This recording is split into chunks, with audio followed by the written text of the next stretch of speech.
नमस्कार दोस्तों, आप देख रहे हैं इंडिया न्यूज का digital platform India news entertainment. और आज की वीडियो जो है वो खास होने वाली है क्योंकि आज हम बात करेंगे ऐसे वेटरन एक्टर के बारे में जो कि ऑल टाइम फेवरेट है सभी की। उनकी फिल्में जो हैं सभी को पसंद आती है, उनका किरदार, उनके जितने भी उन्होंने फिल्में की हर बार उन्होंने अपना अलग एक जो चेहरा है, अलग एक जो किरदार है वो बाहर निखार के लाए। और एनएसडी से पास आउट हैं, लोगों को पढ़ाते भी हैं। और पहली जो फीस थी जिंदगी की, पहली जो एक्टिंग में फीस मिली थी, ₹7.5 से शुरू किया था। और आज जो है जो फर्श से अर्श तक का सफर है आज उन्होंने वो तय किया है। और आज जो स्पेशल दिन उनके लिए इसलिए है क्योंकि आज उनका जन्मदिन है। 73 साल के वो हो चुके हैं। मैं बात कर रहा हूँ नसीरुद्दीन शाह साहब की, जो कि काफी ज्यादा बेहतरीन कलाकार हैं। और आज उन्हीं के कुछ अननोन फैक्ट्स और कुछ अच्छी अच्छी फिल्मों के बारे में आज हम बात करेंगे। कौन कौन से अवार्ड्स उन्होंने जीते हैं, किस तरह की फिल्में उन्होंने की हैं, किस तरह की उनकी पूरी जर्नी रही है, क्या क्या उन्होंने स्ट्रगल अपनी लाइफ में देखे, इस पर आज बात करेंगे। आज मेरे साथ मौजूद है गोपाल। तो गोपाल, सबसे पहले नसीरुद्दीन साहब के लिए क्या कुछ आपके दिल में है वो आप पहले तो विश भी कर दीजिए, और दूसरा कि क्या क्या आप उनके बारे में, आपको जो चीजें अच्छी लगती है आप ऑडियंस को बता।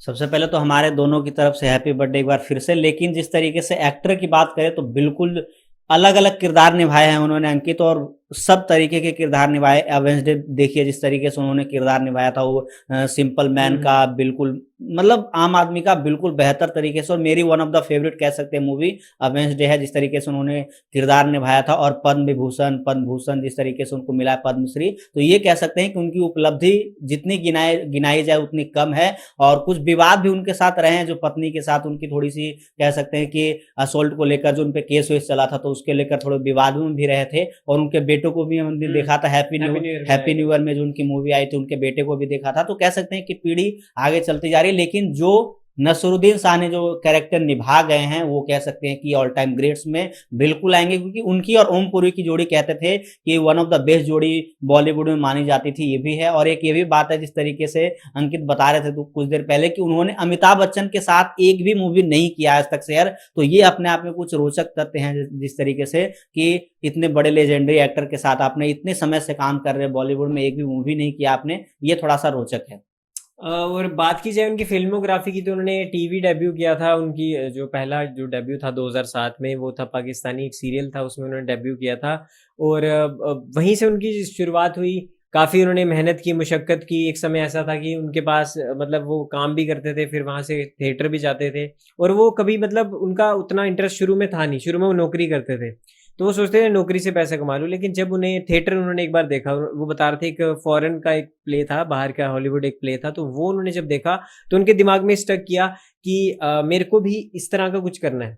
और जब उन्हें पता चला कि इस चीज़ के पैसे भी मिलते हैं, तो फिर वो और खुश हो गए। फिर उन्होंने आस्ता आस्ता सीखा, गए मंडी हाउस या और भी जगह, जितनी भी दिल्ली में भी उन्होंने काम किया हुआ है। तो फिर उन्हें आस्ता आस्ता करते गए, उनको काम मिलता गया।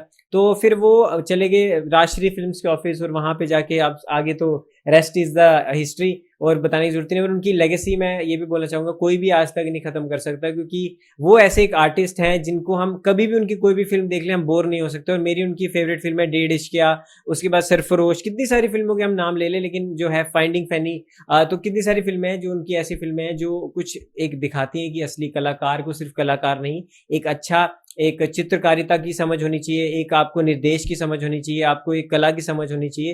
क्योंकि सातों जो 9 एलिमेंट्स होते हैं एक्टिंग के, उन सब 9 एलिमेंट्स को निचोड़ो तो जो नसीरुद्दीन शाह है वो निकलते हैं। और इसी तरह के वो कलाकार हैं। आगे उनके बेटे भी काफ़ी अच्छा काम कर रहे हैं, उनके बेटे लिखते भी हैं, और वो खुद भी जो है गज़ल, और जो सरफरोश में जो उनका जो अलग अंदाज था वो तो सभी ने देखा।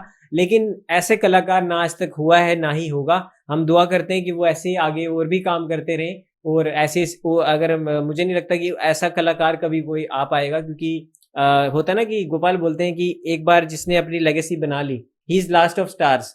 तो वो एक चीज हो सकती है। तो अब मैं लास्ट में चाहूंगा कि गोपाल कुछ बातें हमें और बताए कि उनके कौन कौन से पसंदीदा जो है उन्हें चीजें उनकी लगती थी, चाहे वो कॉमेडी हो, चाहे वो उनकी जो डेढ़ इश्किया में हमने देखा कॉमेडी करते हुए उनको।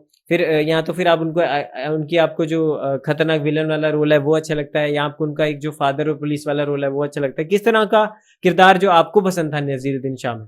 देखिए वैसे डेढ़ इश्किया में जिस तरीके से कॉमेडी की बात की वहां पे तो किए ही थे, लेकिन हम जब छोटे थे तो क्रिस देखे थे, उसमें क्रिस में नेगेटिव रोल था उनका, बेहतर लगा था मुझे। और जो बोलने का जो लहजा था उनका, थोड़ा सा उर्दू वाला टच जो आता था वो बेहतर लगता था। और जिस तरीके से डायलॉग डिलीवरी थी उनकी, वन ऑफ द बेस्ट जो डायलॉग डिलीवरी वो किया करते थे बॉलीवुड में। और अच्छे स्क्रिप्ट चुनना और अच्छे स्क्रिप्ट के साथ न्याय करना और सही फिल्में चूज करना और सही फिल्में करना, ये नसीरुद्दीन शाह ने किया है। और बतौर लीड एक्टर तो बहुत कम ही नजर आते थे, लेकिन जब सपोर्टिंग रोल में आते थे तो वहां भी उसी तरीके की इम्पैक्टफुल कहते थे रोल करते थे कि हाँ, याद किया जाता था कि हाँ मेन लीड तो है ही, लेकिन सपोर्टिंग रोल में भी वो बेहतर करते थे। जी, बिल्कुल, गोपाल ने कई सारी बातें भी बता दी, मैंने भी आपको बता दी, लेकिन एट द एंड मैं यही कहना चाहूँगा कि बहुत-बहुत उनको जन्मदिन की बधाई। और वो सिर्फ़ एक कलाकार नहीं है, वो एक इंस्टीट्यूशन है जहाँ से जितने भी कलाकार हैं, जितने की बडिंग जो एक्टर्स हैं, उनको उनसे वहाँ से पढ़ना चाहिए, उनसे उनका अगर किसी एक्टिंग की किताब लिखी जाएगी, तो उनके चैप्टर को अगर किसी ने नहीं पढ़ा, तो वो एक्टर नहीं बन सकता। ये मैं ज़रूर ये बात कहना चाहूँगा। तो अगर आप भी अगर एक्टिंग सीखना चाहते हैं, एक्टर बनना चाहते हो, नसीरुद्दीन का चैप्टर अगर नहीं पढ़ा,